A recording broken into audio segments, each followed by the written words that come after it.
ਅੱਜ ਭਾਈਆਂ ਆ ਮੋਦੀ ਦਾ ਨਾਸ਼ਤਾ ਕਰਾਇਆ ਮਾਸ਼ਾਅੱਲਾ ਚਾਹ ਦੇ ਨਾਲ। ਇਹ ਤਕਰੀਬਨ ਰਾਤ 12 ਵਜੇ ਤੋਂ ਲੱਗੇ ਆ। 12 ਵਜੇ ਤੋਂ ਲੱਗ ਕੇ ਤੇ ਡਿਨਰ ਵੀ ਨਾਸ਼ਤਾ ਵੀ ਹਰ ਸ਼ੈ ਵਿੱਚ ਆਈ ਆ। ਇਹ ਆਪਣੀਆਂ ਰਾਣੀਆਂ ਨੇ ਜਿਨ੍ਹਾਂ ਨੇ ਇਨਸ਼ਾਅੱਲਾ ਅੱਜ ਮੋਦੀ ਨੂੰ ਠੋਕਿਆ। ਇਹ ਭਾਈ ਉਸਤਾਦ ਹੈ ਸਾਡਾ ਮਾਸ਼ਾਅੱਲਾ, ਇਹ ਸਾਡਾ ਕਮਾਂਡਰ ਆ। ਇਹ ਸਾਨੂੰ ਡਾਟਾ ਪਾਸ ਕਰਦਾ ਜੋ ਵੀ ਹਿਸਾਬ ਕਿਤਾਬ ਆ, ਤੇ ਬਸ ਇਹਦੇ ਕਹਿਣ ਤੇ ਫੈਰ ਫੂਰ ਕਰੀਦਾ। ਤੇ ਆ ਉਹਨਾਂ ਦੇ ਆਂਡੇ ਉਂਡੇ ਜੇ ਬਚ ਗਏ ਸੀ, ਦਿਨ ਚੜ ਗਿਆ ਤੇ ਅੱਲਾ ਖੈਰ ਕਰੇ। ਕੋਈ ਨਹੀਂ ਰਾਤੀ ਫੇਰ ਇਹਨਾਂ ਨੂੰ ਨਾਸ਼ਤਾ ਮਾਸ਼ਤਾ ਕਰਾਵਾਂਗੇ ਹਲਕਾ ਫੁਲਕਾ ਇਹਨਾਂ ਨਾਲ।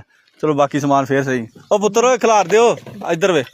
ਆ ਅੱਲਾ ਕੀਤਾ ਨਾ ਇਹਨਾਂ ਦੇ, ਇਹ ਸਿਰਫ ਰਾਤ ਦੀ ਇਹਨਾਂ ਦੀ ਖਾਣਾ ਪੀਣਾ ਆ, ਰਾਤ ਦਾ ਖਾਣਾ ਪੀਣਾ ਵਾ। ਠੀਕ ਆ।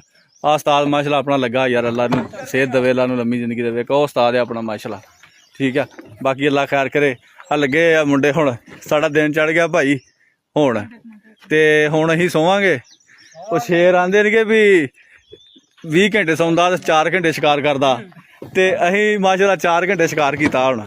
ਠੀਕ ਹੈ। ਤੇ ਤੁੰਨ ਕੇ ਕੀਤਾ ਸ਼ਿਕਾਰ ਜਿਹਨੂੰ ਆਂਦੇ ਆ। ਹੁਣ ਤੁਸੀਂ ਖਬਰਾਂ ਸੁਣ ਲਓਗੇ, ਆ ਸ੍ਰੀਨਗਰ ਕੇ ਕਿਹੜੀ ਬਿਮਾਰੀ ਜੀ ਉਹਦੀ ਆਉਂਦੀ ਖਬਰਾਂ ਦੇ ਵਿੱਚ। ਤੇ ਬਾਕੀ ਅੱਲਾ ਖੈਰ ਕਰੇਗਾ। ਇਹ ਭਾਈ ਆਪਣਾ ਇਮਰਾਨ ਮਾਨਾ, ਇਹ ਭਾਈ ਮੁੰਡਾ ਆਪਣਾ ਮਾਸ਼ਾਅੱਲਾ ਸਿਆਲਕੋਟ ਦਾ, ਇਹ ਭਾਈ ਆਪਣਾ ਸਿੰਧ ਦਾ। ਠੀਕ ਹੈ। ਉਹ ਭਾਈ ਵੀ ਆਪਣਾ ਸਿੰਧ ਦਾ। ਇਹ ਉਸਤਾਦ ਅਲੀ ਮਾਸ਼ਾਅੱਲਾ ਫੈਸਲਾਬਾਦ, ਇਹ ਉਸਤਾਦ ਇਰਫਾਨ, ਇਹ ਵੀ ਮਾਸ਼ਾਅੱਲਾ ਫੈਸਲਾਬਾਦ। ਤੇ ਇਹ ਮਾਸ਼ਾਅੱਲਾ ਤੁਹਾਡਾ ਆਪਣਾ ਵੀਰ ਸਫਿਆਨ ਚਾਂਦੀ ਸਿਵਲ ਦੇ ਵਿੱਚ, ਮੁਹੰਮਦ ਸਫਿਆਨ ਉਰਫ ਸੱਪੂ। ਅੱਜ ਮਾਸ਼ਾਅੱਲਾ ਰੱਜ ਕੇ ਨਾਸ਼ਤਾ ਕਰਾਇਆ ਵਾ। ਉਮੀਦ ਤੇ ਬੜੀਆ ਪੂਰੇ ਰੱਜ ਗਏ ਹੋਣਗੇ, ਨਹੀਂ ਤੇ ਕੱਲ ਫਿਰ ਭਰਾ ਤੁਹਾਡੀ ਖਿਦਮਤ ਵਾਸਤੇ ਹਾਜ਼ਰ ਆ। ਕੋਈ ਮਸਲਾ ਨਹੀਂ ਇਨਸ਼ਾਅੱਲਾ।